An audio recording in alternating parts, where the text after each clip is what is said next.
Olá! Hoje a gente vai dar uma olhada em algumas ideias centrais da filosofia chinesa. E olha, são ideias que oferecem um jeito bem diferente de enxergar a vida, a gente mesmo e a sociedade como um todo. É, no fundo, um convite para a gente pensar de um jeito novo. Bom, para a gente começar, em vez de ficar naquela teoria super abstrata, vamos direto ao ponto. Um problema bem humano, bem prático mesmo. E é um tipo de problema que já de cara mostra uma diferença gigantesca no jeito de pensar de diferentes filosofias. Imagina só a cena. O pai de alguém rouba uma ovelha. E aí? O que seria o certo a fazer? É aquele dilema clássico, né? Lealdade à família de um lado, justiça pública do outro. É um conflito que todo mundo entende, e a resposta que se dá para ele, ela diz muito sobre uma maneira de ver o mundo. E é aqui que a coisa fica interessante. Olha só o contraste. De um lado, Confúcio. Ele dá uma resposta super direta, prática, focada nas relações. A lealdade à família vem em primeiro lugar. Ponto. Do outro lado, Sócrates, quando ele encara um problema parecido, o que ele faz? Ele transforma a pergunta numa investigação teórica, super abstrata, sobre o que é a essência da piedade. Mas, no fim das contas, ele nunca diz o que a pessoa deveria fazer na prática. Então a grande sacada aqui é essa. Para muitos pensadores chineses, a filosofia não é só para ficar divagando, ela serve para resolver problemas reais, do dia a dia. Esse respeito pelo dilema prático, sabe, com toda a confusão e complexidade que ele tem, isso é uma marca registrada desse pensamento. E claro, esse foco todo no que é prático, no que é relacional, isso acaba moldando a própria ideia do que significa ser uma pessoa. Vamos ver como isso funciona. Olha que interessante. Na visão confucionista, essa ideia de um eu totalmente isolado, independente de todo mundo, isso simplesmente não existe. A gente é definido pelas nossas relações. A identidade de uma pessoa é, na verdade, a soma de todos os seus papéis. O papel de filho, de mãe, de amigo, de colega de trabalho. E o dever com os pais, a chamada piedade filial, é tão, mas tão central que vai ao ponto de incluir a obrigação de cuidar do próprio corpo. Por quê? Porque o corpo é visto como um presente que recebemos dos nossos pais. Ok, agora vamos para outro ponto fascinante. A gente vai ver como o conhecimento, para eles, não é só algo que a gente tem na cabeça, mas sim algo que a gente faz. Isso fica super claro, principalmente no pensamento daoísta. Esse conceito aqui, o Wu Wei, é simplesmente genial. E cuidado, não é não fazer nada, tá? A tradução é mais para ação sem esforço. Pensa num estado de performance total, sabe? Quando a ação simplesmente flui de um jeito tão natural que se torna espontâneo. É como se fosse uma segunda natureza. E tem uma história perfeita para ilustrar isso. A do cozinheiro Jing. Ele conhecia a anatomia do boi num nível tão profundo, mas tão profundo, que a faca dele simplesmente dançava. Encontrava os espaços vazios sem esforço nenhum. Ele não estava ali pensando, analisando, agora eu corto aqui e depois ali. Não. Ele estava em total sintonia com o que estava fazendo.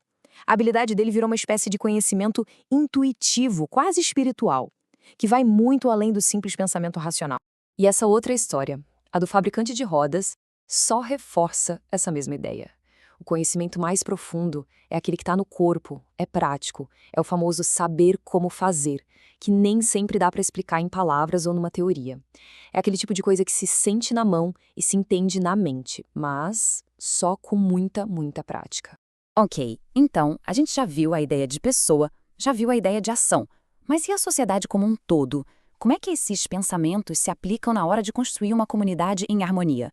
Agora a gente vai analisar duas visões que são bem diferentes uma da outra. Para começar, no confucionismo, o grande objetivo moral é cultivar o que eles chamam de ren. A gente pode traduzir como humanidade, benevolência. É a base de tudo, sabe? Aquele sentimento genuíno de empatia, de se importar de verdade com as outras pessoas. Tá, mas como é que se expressa? E mais importante, como se aprende a ser assim, a ter enrar? A resposta é através do Li, que são os rituais. Pensa no Li como se fosse a gramática da cultura. São as regras, os costumes que dão estrutura e forma para essa nossa humanidade.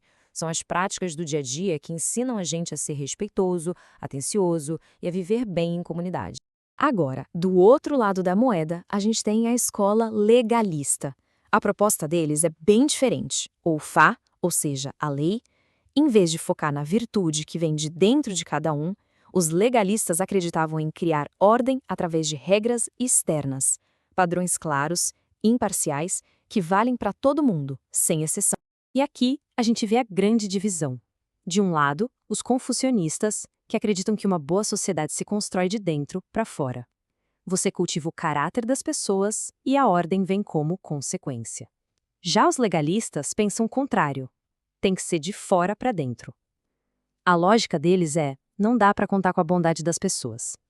A solução é criar instituições e leis tão fortes, tão imparciais, que o sistema funcione direito até com gente falha no poder. É um debate clássico, né? Apostar na moralidade e na virtude, como os confucionistas, ou apostar em instituições e regras rígidas, como os legalistas. Certo. Agora vamos dar um passo para trás, dar um zoom out, para entender a visão de mundo, a cosmologia que está por trás de todas essas ideias. Afinal, que tipo de realidade esses pensadores estavam tentando entender e navegar? Eles usavam uma expressão muito bonita para isso, as 10.000 coisas. É um jeito poético de falar sobre tudo que existe. Toda essa teia complexa e superconectada que é a realidade. E o grande objetivo da filosofia, então, era encontrar um jeito de viver em harmonia com essa totalidade.